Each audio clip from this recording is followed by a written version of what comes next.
안녕하세요. 오늘은 뇌출혈 수술을 하고 입원한 지 2달, 본격적인 재활을 시작한 지 6주 되는 시기의 이야기를 해보고자 합니다. 재활 치료를 시작하고 병원 생활 2달 정도 하니 빠르게 호전되는 시기가 찾아왔어요. 이 시기는 이제 환자마다 약간씩 차이가 있겠지만 저희는 재활을 시작하고 한 6주 정도 됐을 때 그 시기가 찾아왔던 것 같아요. 이때는 이제 치료를 집중적으로 쉬지 않고 해줬고 기본적으로 시간표를 빼곡하게 채웠는데 저희가 치료가 이제 한정되어 있잖아요. 뭐 작업 치료, 인지 치료, 언어 치료, 운동 치료, 그리고 뭐 물리 치료. 이거를 다 집어 넣더라도 분명히 이제 빈칸이 생겨요. 그때는 이제 쉬어야 되나 이런 생각을 하시는데 그게 아니고 이제 부족한 거를 환자를 이렇게 통해서 보신 다음에 그 치료 선생님께 찾아가서 상담을 받아봅니다. 저희 같은 경우는 이제 운동 치료를 오전에 1시간 넣어놨었는데 환자가 굉장히 의욕적이었어요. 오후에도 하고 싶다고 이렇게 말을 하더라고요. 그래가지고 운동 치료 선생님께 찾아가서 혹시 오후에도 운동 치료 1시간을 빈 시간에 넣을 수 있겠냐 이렇게 여쭤보니까 가능하다고 말씀해 주셨어요. 그래서 오전 1시간, 오후 1시간 이렇게 하루에 총 2시간을 받게 됐습니다. 물론 비용 발생이 되고 운동치료 같은 경우는 이제 선생님이 잠깐씩 봐주시지만 혼자 기구를 타는 게 대부분이에요. 그 환자가. 그러다 보니까는 이제 가능했던 것 같아요. 다른 치료 같은 경우는 뭐 작업 치료나 이런 거는 스케줄이 너무 빡빡하기 때문에 아마 100%될 수는 없고 그 치료 선생님하고 그 스케줄을 조율을 하셔가지고 정하시면 되실 것 같아요. 환자의 이제 컨디션도 좀 고려를 해보고 이제 너무 빡빡하면 또 환자가 못 따라올 수가 있으니까 그래서 환자랑도 이제 상담을 잘 해보시고 이때는 이제 1시간 받는 게 굉장히 중요하니까 꼭 이게 빼곡하게 빡빡하게 좀 스케줄을 하셨으면 좋겠습니다. 환자와 이제 쉬는 시간에도 대화를 많이 하고 낱말 카드 같은 것도 보여주고 동화책 읽어주고 그리고 뭐 그림도 그려주고 뭐 여러 가지를 했어요. 이 시기 때가 이제 굉장히 호기심이 많고 글씨 같은 거 보면 반응하고 빨간색, 파란색 이렇게 원색 같은 거에도 반응을 했던 것 같아요. 왜 아이들이 이제 뽀로로 같은 거를 좋아하나 이런 걸 느꼈던 시기였습니다. 처음 경사 침대를 시작으로 이제 6주가 되고 나니 이제 코끼리라는 기구를 마음껏 탈 수 있게 됐어요. 이 코끼리라는 기구는 손발을 같이 움직여주는 전신 운동 기구인데 아마 운동 치료실에 가면은 쉽게 볼 수 있을 거예요. 인기가 좋아가지고 몇 대씩 있습니다. 이게 이제 나중에 환자 혼자 치료실을 다니게 되면서 헬스클럽처럼 자율 이용이 가능할 때가 있거든요. 이때는 이제 환자들이 줄 서 있어요. 그래서 빨리 가셔가지고 선점하셔야 되고 아니면 이제 서로 조율을 하거든요. 뭐 30분만 탈 거다. 뭐 1시간 뒤에 오겠다. 이런 식으로.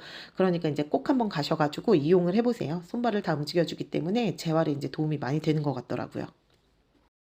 경사 침대는 이제 따라가 보신 분들은 아시겠지만 이제 환자가 몇십 년을 이렇게 걸어 다녔는데 이렇게 올려주는 거잖아요. 환자가 이제 일어났을 때 어지럼증이나 이런 걸 느끼지 않도록 익숙해지게 이제 도와주는 그런 거였는데 보면은 되게 신기해요. 이제 환자가 되게 답답해하고 어지러워하고 몇십 년을 걸어 다녔는데 왜 한 달 누워 있었다고 저럴까?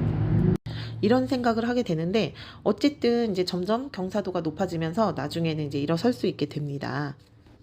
극적인 뭔가를 하는 것보다 이 재활 치료라는 게요. 꾸준히 뭔가를 하는 느낌인데 그게 모여지면은 결과가 어느 순간 보여요. 그 시기가 이제 다시 말씀드렸다시피 저희는 6주였고요. 신기하게 이런 반복, 아무것도 아닌 것 같은데 이런 반복 치료 등을 통해서 하루하루 나아지는 게 보이는 시기가 생깁니다.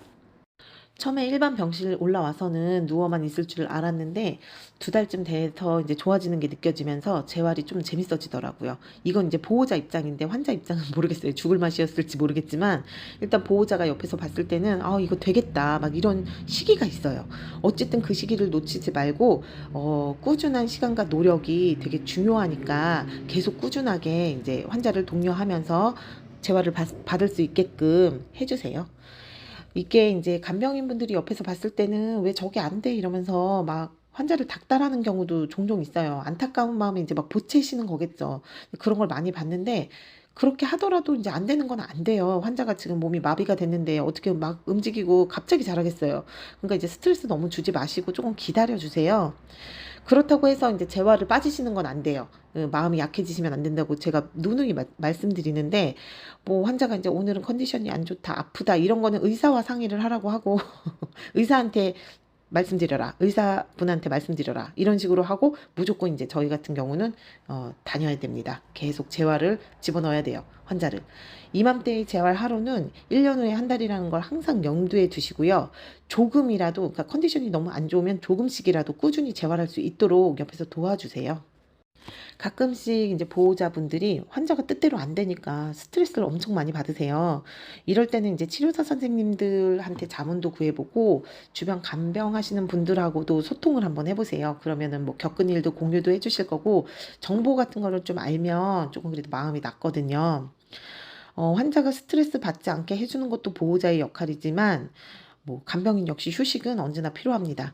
내가 아니면 어떡하지라는 생각을 많이 하고 막 한 달에 2번에서 4번 정도 이제 쉬는 것도 눈치 보이고 이러는데 가족들이나 아니면은 뭐 간병인을 꼭 고용을 해서 꼭 한 번씩은 쉬셔야 돼요. 이게 계속 병원에 있다 보면 진짜 골병 난다고 저도 굉장히 긍정적이고 많이 쉬었거든요.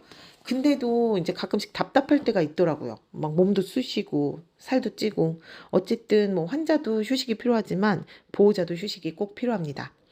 저는 이제 어느 정도 환자가 혼자 치료를 받을 때쯤에 치료하러 가면 병실에서 좀 쉬곤 했어요. 나중에는 이제 외박이 되는 병원으로 전과를 했기 때문에 전원을 했죠. 전원을 했기 때문에 환자와 같이 집에서 쉬기도 하고 뭐 같이 마트도 가고 그랬거든요. 휠체어를 이용할 때는 이제 마트 같은 데가 좀 평평하니까 편했어요. 2달 동안 많은 일이 있었지만 이제 지금 정리를 해보면 1주 때는 의식이 없었고 2주 때는 의식은 없었고 눈동자만 조금 움직이는 정도였어요. 3주 때는 이제 일반 병실로 드디어 올라왔고 4주 때는 콧줄, 뭐 정신 없었고요. 말은 못했습니다. 이게 실어증 증상이 저희는 2달을 갔어요.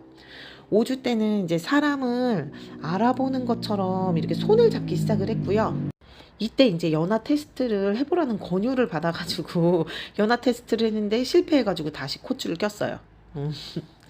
이것도 이제 꾸준하게 이제 훈련을 해야 되는데 어쨌든 이제 6주 때는 다시 한번 그 연화 테스트를 도전해서 통과를 했고 연화 보조제를 사용해서 물을 마시고 미음을 먹기 시작했고요. 미음을 먹기 시작하면서 소변줄을 제거하게 되었습니다. 이거 역시 이제 배변 훈련을 하게 되는데 소변을 이렇게 모아놓는 곳에 왜 자세히 보면 밸브 같은 게 있거든요. 그거를 잠가 놓으신 다음에 환자가 이제 소변을 보고 싶다, 쉬하고 싶다 라고 말하면은 열어주고 쉬하고 나서 다시 잠그고 이런 거를 계속 반복을 해요. 의사 표현이 이제 조금 완벽해지면 소변줄 제거도 하고 그 이후에는 이제 대변, 응가도 이제 훈련이 됩니다. 7주 때는 다리에 이제 힘도 생기는 듯 했고 사이클 모양 운동기구를 굉장히 열심히 탔어요. 이걸 타면 탈수록 뭐 이제 지구력 같은 거가 생긴다 해가지고 굉장히 열심히 하더라고요. 올해 이제 서 있는 연습을 하기 위해서 이제 사이클 모양 운동기구를 열심히 타게 됐던 거죠. 화장실은 이제 배변 훈련을 하면서 휠체어로 이제 데려다주고 다시 나오고 뭐 이런 거를 반복했는데 그래도 기저귀 가는 것보다는 100번 낫습니다. 기저귀만 떼면은 이제 우리 간병인들은 할 일의 반이 끝난 거죠. 미리 축하를 드리면서 8주가 돼서야 이제 천천히 말을 하기 시작했고 이맘때가 되면은 이제 이미 전원의 시기는 놓친 거예요. 무슨 얘기냐면 병원에서 한 달쯤 있으면 계속 이제 검사라는 검사를 다 받게 되는데 이때 빠르게 전원할 병원을 알아보셔야 됩니다. 이 전원에 대해서는 제가 다음 전원 이야기를 할 때 자세히 말씀드릴 텐데 어쨌든 한 달쯤에 전원을 준비해야 된다는 거를 기억하세요. 감사합니다.